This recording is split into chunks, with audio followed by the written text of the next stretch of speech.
여러분 안녕하세요. 찾아가는 새벽기도 시카고 예수사랑교회 조선영 목사입니다. 오늘도 변함없는 주님의 은혜와 평강이 저와 여러분의 삶의 종일 풍성하기를 기도합니다. 오늘 말씀은 사무엘하 3장 1절에서 9절까지 말씀입니다. 제가 읽어드리죠. 사울 집안과 다윗 집안 사이의 전쟁이 오래 계속되었다. 그러나 다윗 집안은 점점 더 강해지고 사울 집안은 점점 더 약해졌다. 다윗이 헤브론에서 낳은 아들은 다음과 같다. 맏아들은 이스라엘 여인 아히노암에게서 태어난 암논이고 둘째 아들은 갈멜 사람 나발의 아내였던 아비가일에게서 태어난 길르압이고 셋째 아들은 그술 왕 달메의 딸 마아가에게서 태어난 압살롬이고 넷째 아들은 학깃에게서 태어난 아도니아이고 다섯째 아들은 아비아달에게서 태어난 스바디아이고 여섯째 아들은 다윗의 아내 에글라에게서 태어난 이드르암이다. 이들이 다윗이 헤브론에서 살 때 낳은 아들이다. 사울 집안과 다윗 집안 사이의 전쟁이 계속되는 동안에 사울 집안에서는 아브넬이 점점 더 세력을 잡았다. 사울의 후궁 가운데 리스바라는 여인이 있는데 아야의 딸이었다. 이스보셋이 아브넬에게 장군은 어찌하여 나의 아버지의 후궁을 범하였소 하고 꾸짖었다. 그러자 아브넬이 이스보셋의 말에 몹시 화를 내면서 대답하였다. 임금님께서는 내가 유다의 빌부터 살아가는 개로밖에 보이지 않습니까? 나는 오늘날까지 임금님의 아버지 사울 집안과 그의 형제들과 친구들에게 충성을 다했고 임금님을 다윗의 손에 넘겨주지도 않았습니다. 그런데도 임금님께서 오늘 이 여자의 그릇된 행실을 두고 나에게 누명을 씌우시려는 것입니까? 주님께서는 이미 다윗에게 약속하신 것이 있습니다. 이제 저는 다윗 편을 들어서 하나님의 뜻대로 하겠습니다. 그렇게 하지 않는다면 하나님이 이 아브넬에게 벌을 내리시고 또 내리셔도 좋습니다. 아멘.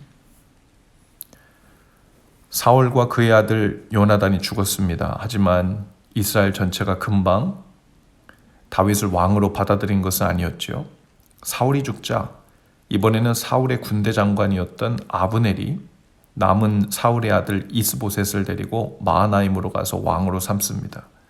그리고 그곳에서 길르앗과 아술과 이스라엘과 에브라임과 베냐민과 온 이스라엘을 다스리게 했죠.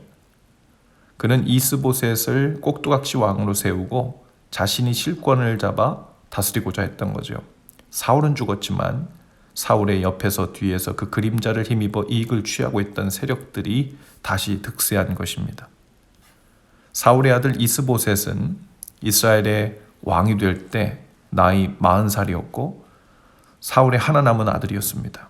아브넬은 그런 그를 국가의 정통성을 위해서 왕으로 세웠고 그렇게 이스라엘 북쪽에서는 사울의 지지 세력이 역시나 뭉치고 있었죠. 사울만 하나님의 뜻을 거절하여 다윗을 멀리한 것이 아니라 사울 왕에게 줄을 대어 이익을 보고 살았던 지파들이 다윗을 왕으로 삼으시려는 하나님의 뜻을 또한 거절한 겁니다. 그래서 남쪽에 있는 유다 족속만이 다윗을 따랐고 다윗이 유다 족속의 왕으로 헤브론에서 다스린 기간은 7해 하고도 6달이었습니다. 사울은 죽었지만 다윗이 이스라엘 전체 통일 이스라엘의 왕이 되는 데는 무려 7년 6개월이라는 시간이 필요했던 거죠. 다윗은 여전히 의아했을 것입니다. 수년 동안 자신이 잘못한 것도 없이 이미 새로운 왕으로 기름 부음을 받은 상태인데도 사울에게 쫓겨가며 살았는데 이제 사울 왕이 죽었는데도 불구하고 여전히 다윗은 이스라엘 전체 왕으로 세워지지 못한 채 7년 반이라는 시간을 기다려야 했던 거죠. 다윗은 당장 자신이 통일 이스라엘의 왕이 되지 못하고 유다의 왕으로만 오랜 시간 기다려야 했지만 서운해하지 않았습니다. 하나님의 때를 기다렸습니다. 사울의 군대 장관이었던 아브넬과 다윗의 군대 장관 요압 사이에 세 겨루기가 오랫동안 진행되었고 그들에 의해 이스라엘의 남북전쟁이 일어나고 오랫동안 이어졌습니다. 하나님께서 기름 부으신 다윗 왕이 이스라엘의 전체 왕으로 서는 날은 기약 없이 지연되고 있는 것처럼 보였죠. 하지만 아무 일도 일어나지 않고 있는 것이 아니었습니다. 오늘 본문 말씀처럼 다윗 집안은 점점 더 강해지고 사울 집안은 점점 더 약해지는 징조가 나타났고 하나님이 그 일을 하고 계셨습니다. 다윗 가문에서는 장자 암논으로부터 시작해 여섯째 아들까지의 족보가 기록되죠. 그리고 사울 집안에서는 더 이상 대가 이어지지 못하는 가운데 이스보셋인 왕보다 더 실권을 쥔 사울의 군대 장관이었던 아브넬이 득세하죠. 이제 무서울 것이 없던 아브넬은 사울의 첩을 취하고 왕으로서 그 일을 지적한 이스보셋과 등을 지면서 자연스럽게 실권을 쥔 아브넬은 북이스라엘 전체를 다윗의 손에 넘겨주어 통일 왕국으로 나아가게 됩니다. 그러나 하나님은 여전히 일하고 계십니다.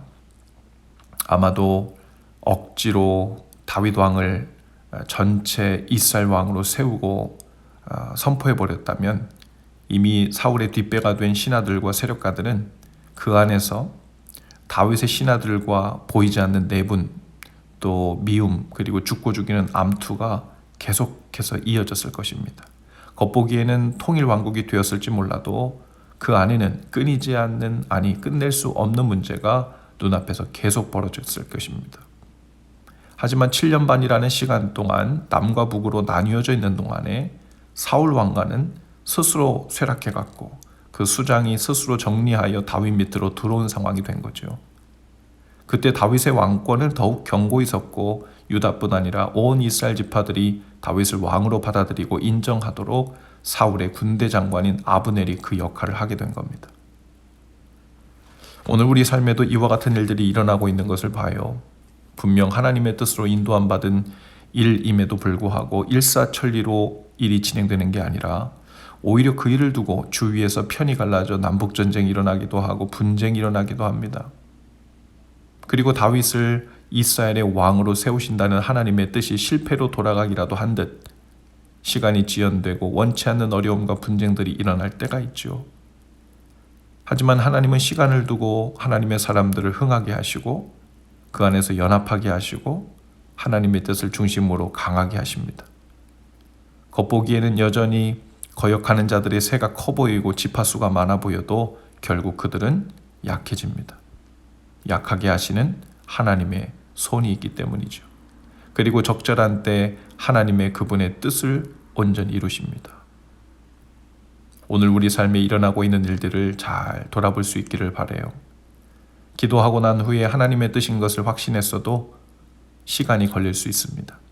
예상치 못했던 아브넬 같은 존재가 있어서 하나님의 치리가 필요할 수 있고 때로는 선한 것이든 악한 것이든 무르익게 하셔서 그 적당한 때 합력하여 선을 이루시는 하나님을 다윗처럼 우리도 인내로 기다릴 수 있어야 할 것입니다. 그것 또한 큰 믿음이죠. 지난 주일은 부활절이었습니다. 부활하신 주님께서 지금도 여전히 우리 가운데 그분의 뜻을 이루시며 일하고 계심을 믿으시기 바랍니다. 다윗 같은 사람을 세워 일하시고 계시고 동시에 아브넬 같은 역할을 하는 사람들을 통해 그분의 뜻을 이루어 가시기도 하시죠. 세력과 영향력만 앞세워 세상의 실권과 이익을 챙기며 살아보려는 아브넬과 같은 인생이 아니라 하나님의 때를 믿음으로 잠잠히 기다리며 오늘 우리에게 허락하신 헤브론 땅에서의 사명을 성실하게 감당하면서 기다릴 줄 아는 다윗들이 다 되실 수 있기를 주님의 이름으로 축복합니다. 기도합시다.